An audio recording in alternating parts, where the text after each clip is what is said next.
अस्सलाम वालेकुम एवरीवन, कैसे हैं आप सब। उम्मीद है आप सब ठीक होंगे। अक्सर हम जब घर पर कबाब बनाते हैं या तो वो फ्राई करते वक्त टूट जाते हैं, फट जाते हैं, लेकिन आज मैं आपके साथ बहुत ही जबरदस्त किस्म के मुंह में घुल जाने वाले सॉफ्ट और जूसी रेस्टोरेंट स्टाइल चिकन मलाई रेशमी कबाब की रेसिपी शेयर करने वाली हूँ। इसका टेस्ट एकदम परफेक्ट बनकर तैयार होता है। आप इसको रमजान में अफ्तार के लिए भी बना सकते हैं, बनाकर इसको महीनों के लिए फ्रीज कर सकते हैं और घर में कोई दावत हो तो दावतों के लिए भी एकदम परफेक्ट रेसिपी है।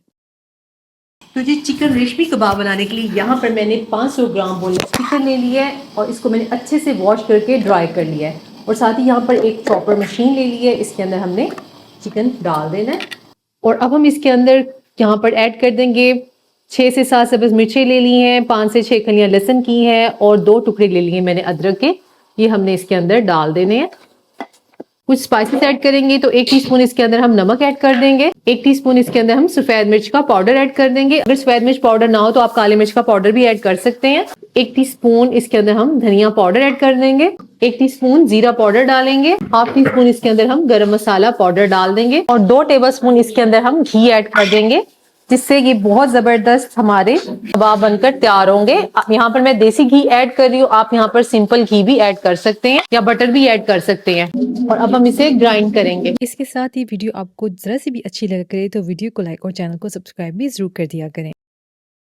और यहाँ पर मैंने इसका कीमा बना लिया है और आपको दिखाती हूँ कि इस टाइम हमने इसको कितना स्मूथली ग्राइंड कर लिया है। और अब हम इसे एक बाउल में शिफ्ट कर देंगे। तो ये देखें इस तरह से हमने इसका ये कीमा बना लिया है और अब हम इसके अंदर ऐड कर देंगे। यहाँ पे मैंने एक लार्ज साइज का प्याज लिया है और इसको मैंने अच्छे से इसका पानी स्क्वीज कर लिया है। ये हम इसके अंदर डाल देंगे। मुट्ठी भर सब्ज धनिया लिया है, ये भी हमने इसके अंदर ऐड कर देना है। और एक यहाँ पर हमने लीमू ले लिया है, इसका भी हमने इसको स्क्वीज करके डाल देना है। लीमू का रस इसमें बहुत मजे का लगता है और इसके जो बीज अगर डल जाए गलती से तो आप रिमूव कर दीजिएगा। और यहाँ पर मैंने 7 से 8 बादाम ले लिए हैं, इनको भी बारीक क्रश कर लिया, ये इसमें डाल देंगे। ये टोटल ऑप्शनल है, आपके पास हो तो डाल दें, अदरवाइज आप इसको स्किप कर सकते हैं, लेकिन टेस्ट बहुत मजे का आता है। और यहाँ पर 2 टेबलस्पून मैंने डेसिकेटेड कोकोनट ले ली है, ये हम इसमें डाल देंगे। ये भी ऑप्शनल है, हो तो डाल दें, अदरवाइज आप इसको स्किप कर सकते हैं, लेकिन टेस्ट बहुत कमाल का बनेगा। और 3 टेबलस्पून इसके अंदर हमने डाल देने हैं, 3 से 4 टेबलस्पून फ्रेश क्रीम। इससे ये बहुत ज़्यादा माशाल्लाह से बेहतरीन बनते हैं। आप एक बार ट्राई करेंगे तो आपको लगेगा ही नहीं कि आप बाजारी खा रहे हैं या खुद आपने घर में तैयार किए हैं। इतने मज़े के कबाब बनते हैं। और इसके अंदर 1 टीस्पून के करीब मैं डाल रही हूँ चिकन पाउडर। और अब इन सभी स्पाइसेस को हमने अच्छी तरह से डालकर मिक्स कर लेना है। अच्छी तरह से इसकी हमने मिक्सिंग कर लेनी है। जितना अच्छे से मिक्स करेंगे इतने ही इसके बेस्ट रिजल्ट्स आते हैं। तो यहाँ पर ये देखें जी, इसको हमने अच्छी तरह से मिक्स कर लिया है और अब हमने इसको स्मोकी टेस्ट देना है। तो यहाँ पर हम रख देंगे 1 अदद कटोरी और इसमें हमने रख देना है 1 अदद जलता हुआ कोयला। कुछ ड्रॉप्स हम डालेंगे इसके अंदर ऑयल के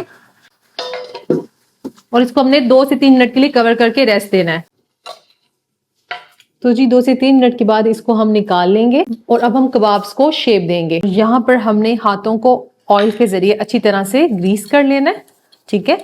और अब हमने एक पोर्शन लेना है और इनको हमने कबाब्स की शेप दे देनी है। इस तरह से गोल टिक्की बना लेनी है और अब हमने फिंगर के जरिए इस तरीके से इसके अंदर ना गैप देना है।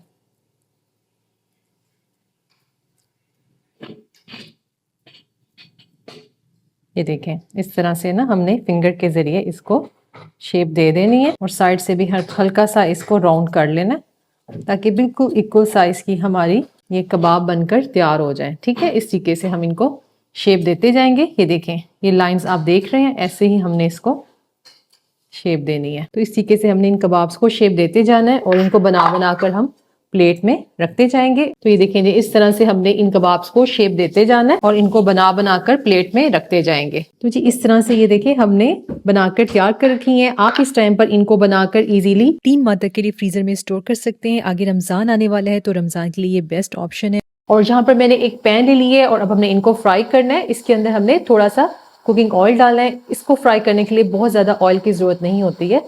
और अब हमने जैसी ऑयल गर्म होगा ना, इसके अंदर एक एक करके डालते जाना है। इनको 1-2 मिनट तक इसकी साइड को टर्न नहीं करेंगे, फ्लेम को मीडियम रखेंगे ताकि एक साइड से ये पक जाए, फिर हमने इसकी साइड को टर्न करना है। 1 से 2 मिनट के बाद हम इसकी साइड को टर्न करेंगे। और यहाँ पर 2 मिनट हुए हैं इसको पकते हुए, आप चेक करें इतना खूबसूरत सा इसका कलर आ भी चुका है। और इसको फ्राई करते वक्त आपने फ्लेम को मीडियम रखना है। इस चीज का ख्याल रखना है कि फ्लेम लो नहीं रखिएगा क्योंकि लो फ्लेम पर जब हम इसको कुक करते हैं तो ये टिक्कियाँ अपना पानी रिलीज करती हैं, जिससे जो ये कबाब है बहुत ज़्यादा ड्राई बनते हैं। लेकिन आप जब मीडियम फ्लेम पर इसको पकाएंगे तो ये कबाब बहुत टेंडर और जूसी बनेंगे। दूसरी साइड से भी ये देखें खूबसूरत सा कलर आ चुका है। अब हमने मजीद इसकी साइड्स को टर्न करना है ताकि दोनों साइड से ये इक्वली फ्राई हो जाए और खूबसूरत सा कलर आ जाए। 4 से 5 मिनट में ये कबाब बहुत ही परफेक्टली डन हो जाते हैं और यहाँ पर देखें हमारी कबाब इस टाइम पर रेडी हैं और आप इसको सब्ज चटनी और रायते के साथ सर्व कर सकते हैं। विद फ्रेश सैलेड सर्व करें, ये बहुत ही टेस्टी लगते हैं। आप इसको नान और रोटी के साथ सर्व करें, ये बहुत ही टेस्टी लगते हैं। इवन क्या आप इसको शवारमा रोल में या बर्गर बंस में भी डालकर बच्चों को दें, बच्चे भी बहुत शौक से खाएंगे। वीडियो अच्छी लगी तो वीडियो को लाइक कर दीजिएगा और चैनल पर नए हैं तो चैनल को सब्सक्राइब करना मत भूलिएगा। अपना ख्याल रखिएगा, दुआ में याद रखिएगा। अल्लाह हाफिज।